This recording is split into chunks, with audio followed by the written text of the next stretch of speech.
Салом алейкум баҳодиро, раҳмат ки подписатсия мекунед ва меҷиқин лайк, комментария менависед. Хеле ёрдам мета барои продвижения видео. Ба наздикӣ обязательно якта конкурс, якта не, то есть конкурс мегзаронем, розыгрыш мекунем, 3-4 та телефон ба фикрам. И кара да прямой эфир ай интернет ма телефона заказ мекунем ва роҳ мекунем да адреси ҳамон одам худаш. Ну и ба наздикӣ дар видео ояндаҳо медам, мисол мумкин ки баъди ягон видео бишава, чо кадан дар кора маша мегум, просто подписатсия дар канал, дар Instagram хали тема мешава.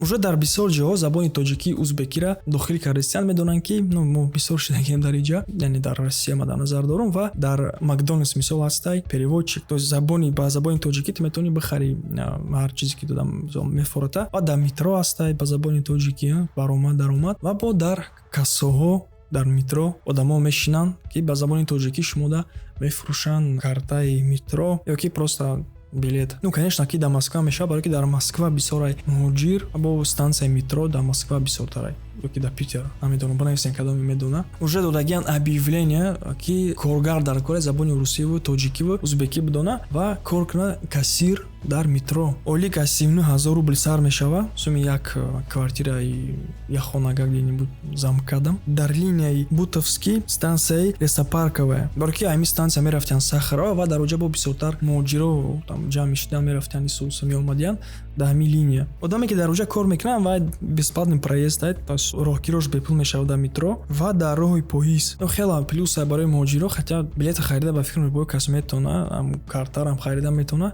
як маленький плюс ҳастай. Дар хотиртон боша, як бачаи тоҷик қати як арӯсашо кардан дугонаш ва дар пеши як храм али сурат видео гирифтагӣ буд, дар интернет партофтагӣ буданд ва конечно бахшиш просид мара Тоҷикистон роӣ кунед ва ура роӣ накунед Тоҷикистон, а уголовное дело выкадян. Мегӯянд ки ба 1 сол срок метан. Дар ин соати дигаре ҳаст ҳамон духтара, ба фикр ҳамон духтарай может быть арӯсша я. Агар ки ваям хали сурат мегирифт дар ягон фони дига, ну ва ҳеҷ чи намегуфтам ба фикри ман, то есть қатъи духтар типа хахтон диден чи хали суратай, намехом ҳами темаро бугум именно чо кардисем ва ё. Ва агар ки дар ягон ҷои дига мегирифтам, ба ҳикмат ягон проблема намешине ки ва дар пишти, то есть дар пеши як храм кардагиян ин темара, дар пиштон храмай. Ну шумо представ кунед, агар ки дар ҳамин кор ягон урус мекард ягон каси дига дар пеши масҷид, конечно же боз ням хали вай мешид ки хаби вай бикшен бахшиш пурса Исусу туда чи хали кидам МТС ва урусҳодам ҳами хел бигем қар кардагия ки дар пеши храм хали кор кардагия пешем чали ки дар мусулмонон намефора ки диншона бирасан ва ҳар га буган урусҳодам ҳами хелай ки дар дигар даже дар буддисторам дар дигар одамо, то есть дини як аса расидан ма фикр мекунам ки ну неправильнай. А покайра суд карестиян ва як сол срокаш доданиян, як духтари дигарам хали кадан вай мужик кофтестиян. Як духтари дига дар ҳамун дар фони храм бардоштай футболкаша ва сурат гирифтай, урам конечно же ма фикр мекунам ёки маҳкам мекунам ки ягон срокаш медам ки штрафи калон. Агар ки дар Афғонистон тема мешуд, хайтон медонем вай чӣ кор мекардан.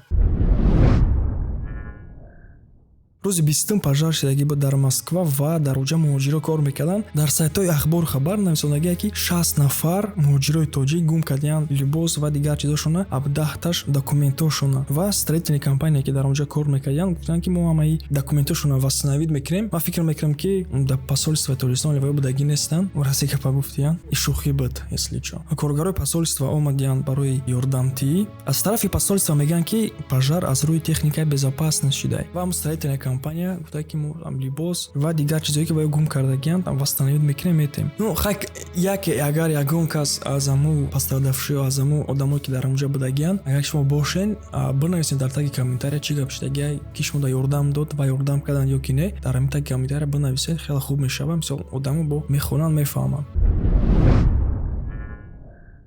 Ягон видео нест, ягон сурат нест. Агар ки ман ёфтам мемонам, дар инҷа и хабар дар расонаҳо якта муҳоҷири 35 сола пеш як занак омадай ва бача вай ба корча задай. 5 маротиба ба корча задай, вай патсанд пишти модараша гирифтай, вай уже қапидагиянд ва расследование рафтестай. Ма ҳайрон мешам, хали коро мекунанд одамо, баъд ноид мекунанд ки ора шу мебинанд. Якта необычный случай шудагия, як муҳоҷир аэропорт гирехтай ва депортация кардиянд. Дар ҷа шудагия ки дар территорияи аэропорт ура як мошин уже интизор будай ва ба ҳам мошин гирехтиян ва плюс ма фикр мекунам ки видеош дар ягон ҷо ҳастай ма видеоро меёвум ёки дар телеграм канал ки дар инҷа мепартом агар ки наёфтам бахшиш дар капоташ бо чанд мулисара чанд метр бо кашидай бурдай ва уже кофтестиян ва мумкин ки ба наздики по-любому мехапаншона барои ки дар территорияи аэропортҳо ёки дар мурраҳо хела камерай ва в любом случае уро меқапанд баъд бо видео меброя баъд бо шумо мебинедш. қонунои нав боз аз 1 ноябр барои муҳоҷиро и кассатсия мекунад патента. Дар ин хабар нависондагие ки оформлениyaи патент фақат дар Сахарово мешавад дар ҳамон мигратсиони центр ва пеш аз оформид кардан муҳоҷир бояд интихоб кунад дар Москва ёки дар Московская область кор мекунад. Агар ки ту патент кунӣ барои Москва дар Московская область кор кардан наметавонӣ. ин қоида қонун аз 1 ноябр мешавад. хела ба фикр безавай барои ки бо отдельно мумкин ки ту кор дар ягон ҷои дига биёвӣ бо магара майсалка патент кунӣ. в общем хела қиндай хела тазбин. Инам хали ахбору хабаро буд. Пага дига боз видео меброя ма отдельно дига рубрика мекунам фақат дар бораи технология барои ки чанд кас навис дар комментария ки фарқи чӣ хали темои нав баромадаги ма обязательно шумо дар нақл мекунам. Амма дахай раҳмат.